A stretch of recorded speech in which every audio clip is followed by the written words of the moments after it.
Dramani Mahama, Secretary General of the African Continental Free Trade Area, the Honorable Emmanuel Ama Kofi-Boa, let me thank you for the brilliant presentation you just gave us. Ministers of State present here, our international partners who have traveled from far to join us at this summit, chief executives and champions of the mining industry, our members of the diplomatic corps, our friends from the media, ladies and gentlemen. It's my singular honor to welcome you all to Ghana and to this landmark gathering, the Mining in Motion Summit 2025. We're gathered here today not merely to talk about minerals, but to reimagine the future of mining in Africa. And so permit me first to express my heartfelt gratitude to Otumfuo Osei Tutu II for his inspiring vision and leadership in convening this summit. Nana, we thank you very much. Your unwavering commitment to Ghana's development and environmental sustainability is admirable. Let me also thank Oheniba Kwekudua and the Ashanti Green Initiative team for delivering on this vision, and also the Ministry of Lands and Natural Resources for its strategic collaboration. Africa is rich in gold, bauxite, lithium, manganese, cobalt, and other rare earth minerals. Our continent is said to hold about 91% of global platinum reserves. We hold about 79% of phosphate rock. Over half of the cobalt and manganese in the world is found in Africa. Vast untapped deposits of lithium and graphite.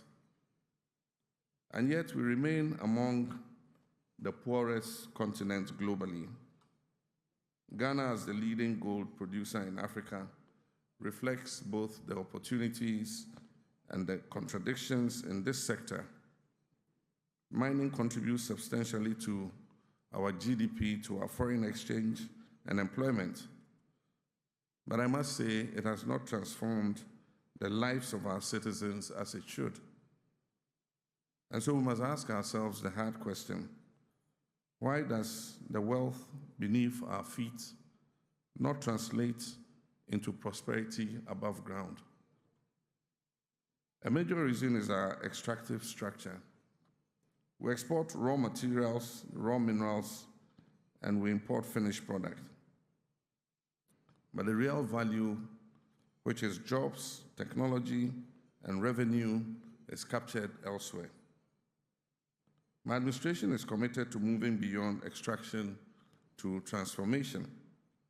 And this means that we'll be investing in the downstream industry of the mineral value chain, refining our gold and developing our jewelry industry, processing our bauxite into alumina and aluminum, converting lithium into battery components for export, and using iron ore to feed a steel industry.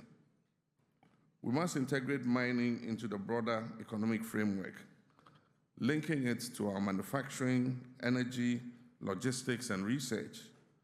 That is how we build resilient and diversified economies. In the past, huge concessions were carved out for foreign mining interests. State mining assets were sold to foreign companies because we lacked the capital, the technology, and the human resources to fully exploit the natural resources that nature so bountifully blessed us with. But that situation has changed now. It is possible to raise capital.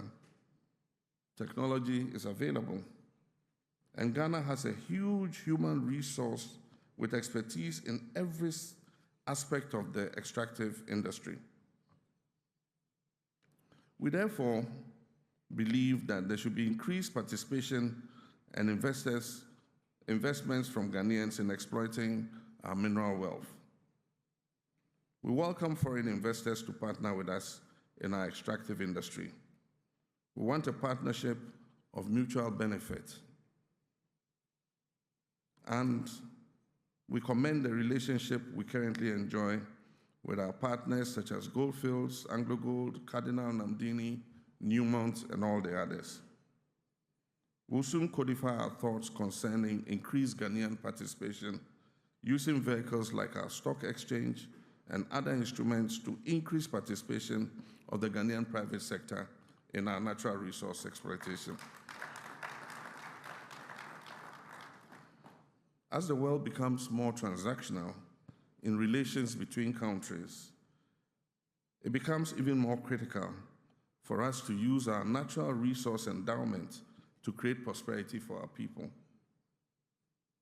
Another pillar of reform is inclusive mining. Over 1 million people in Ghana depend on artisanal and small-scale mining for sustenance. However, this sector has often been informal, conflict-prone, and environmentally damaging.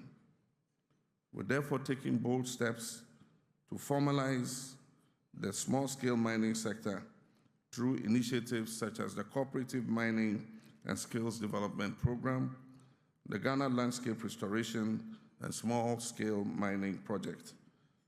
And as the Minister said, there are various initiatives underway.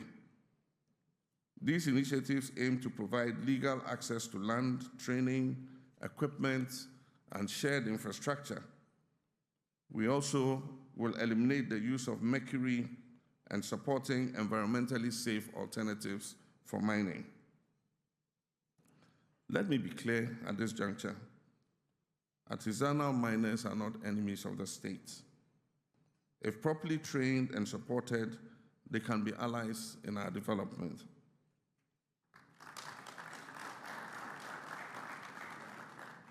Working together with the small-scale mining sector, we will reclaim our forest reserves and restore the purity of our water bodies. Our river guards are working on clearing mining activities in our water bodies and on the banks of our rivers. We've successfully, as the Minister told you, we have successfully cleared illegal miners out of 8 out of the 9 no-go zone forest reserves. We will track excavators, as the Minister said, in order to know whether they are being used for illegal mining or not. And we intend to change the permitting regime. Ghana has more excavators in this country than in the whole of Africa. We're going to change the permitting regime. You will not be allowed to import an excavator or put it on a ship unless you get a permit before you can ship an excavator. Mining cannot be sustainable unless it's also responsible. Environmental degradation, water pollution, and community displacement are not inevitable byproducts of mining. They are the consequences of poor governance and enforcement. We're strengthening environmental, social, and governance frameworks across the mining sector. And this will include, like I said, banning toxic chemicals in gold processing like mercury, mandating site rehabilitation. And so it means that small-scale miners and medium-scale mining must also have rehabilitation clauses in their permits to reclaim the land, enforcing community development agreements, and promoting renewable energy use in our mining sector. True policy and regulation will ensure that every ounce of gold or gram of lithium mined in Ghana leaves with a positive green footprint. The world is transitioning. The use of fossil fuels is waning, and clean energy is rising. With this comes a surge in demand for critical minerals like lithium, graphite, nickel, and other rare earth minerals. Ghana is ready to play a central role. We're establishing policy, legal, and investment frameworks to explore and develop critical mineral reserves, build refining and battery manufacturing capacity, attract ethical long-term investors, promote local content and technology transfer. In this new global order, our mineral wealth is not just a national asset, but a strategic geopolitical resource. The Gold Board, a key plank in my administration strategy to reform the gold mining sector and ensure maximum benefits for Ghanaians from our gold resources, has taken off. In its short existence, it has sanitized the gold sector, ensuring maximum returns from our gold exports. Ghana's gold exports earned the country $2.7 billion. Ghana's gold exports through the PMMC and the Gold Board earned the country $2.7 billion between January and April. And this figure is expected to increase exponentially throughout the year. But the Gold Board is not only about exporting gold. It will soon roll out a track and trace system to ensure that Ghana's gold exports are procured from environmentally sustainable sources. The Gold Board will work to train artisanal and small-scale miners in responsible and sustainable mining practices. The Ministry of Lands and Natural Resources, in collaboration with the Gold Board, is also soon to launch, in cooperation with the private sector, an ambitious project to reclaim 10,000 hectares of mined-out lands. The Gold Board will also be working towards attaining LBMA certification for Ghana's gold. Excellencies, the future of mining is not national, it is continental.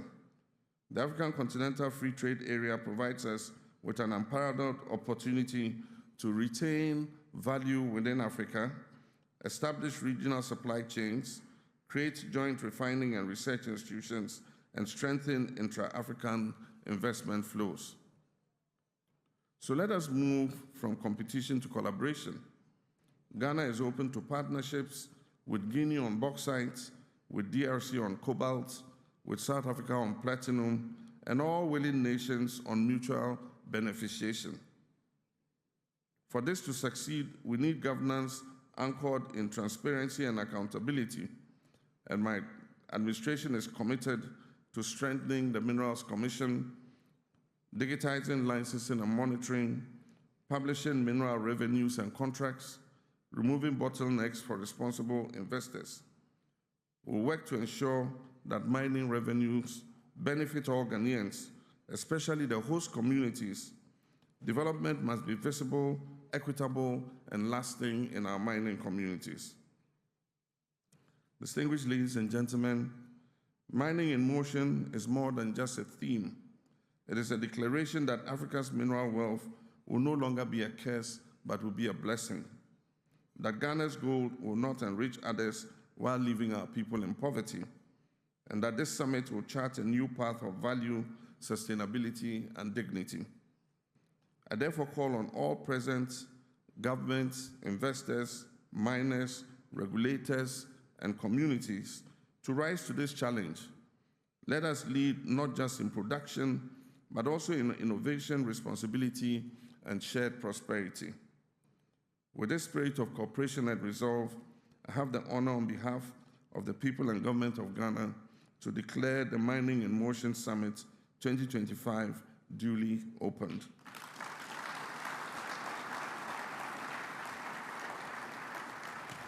Thank you, and may God bless our homeland, Ghana.